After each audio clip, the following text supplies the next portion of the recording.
because experts these days are a dime a dozen. I mean, let's say you mentioned interior design. I can turn on YouTube any time of the day and I can learn all sorts of best practices for interior design. Mhm. If I want to learn even best practices for financial planning, estate planning, I just go to YouTube and I start learning. There's a lot of books out there that will give me the expertise, best practices. But anytime that something becomes commoditized, it becomes less valuable. So if you're an expert in a subject, it just means that you understand the current best practices. The people, however, who tend to rise above that commoditized group of experts are the visionaries, are the people who are seen as visionary, the people who say, yes, I know what all the best practices are, and I can articulate all of the best practices for you. But I'm going to offer an alternative approach. I'm going to challenge the status quo and suggest there might be another way of doing this.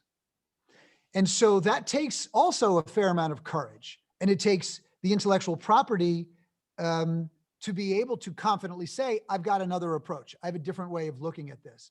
But what that does is it moves you out of Expertville and into visionary town, where you have a lot more space. People see you as a thought leader that is not just reporting on the present with, here are the best practices, but creating the future by articulating a vision that is different than what the people who are in your market or your space are currently seeing.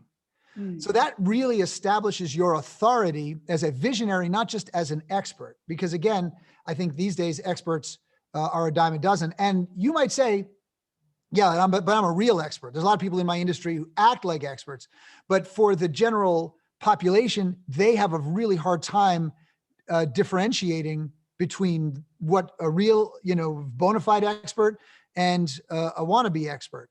But if you don't even get engaged in the expert conversation, instead you focus on visionary ideas that change the way people feel, the way they think, and ultimately the way they act, well, then you establish a whole space that is your own, a proprietary space.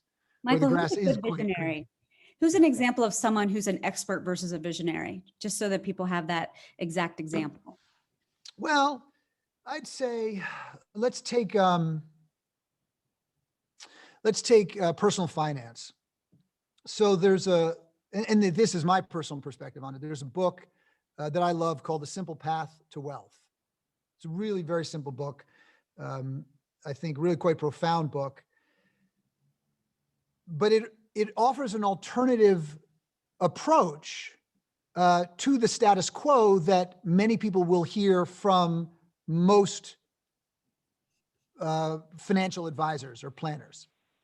And as a result, you follow the advice in that book the way that you would follow a visionary leader, as opposed to, oh, I'll just implement this practice or implement this practice. He shows you a whole nother way of approaching your investing. And if you're an investor already with a lot of experience, you may read it and go, oh, I know a lot of this. But for most people who are reading the book, it's going to seem quite visionary to them. Got it. So one of the things that I hear again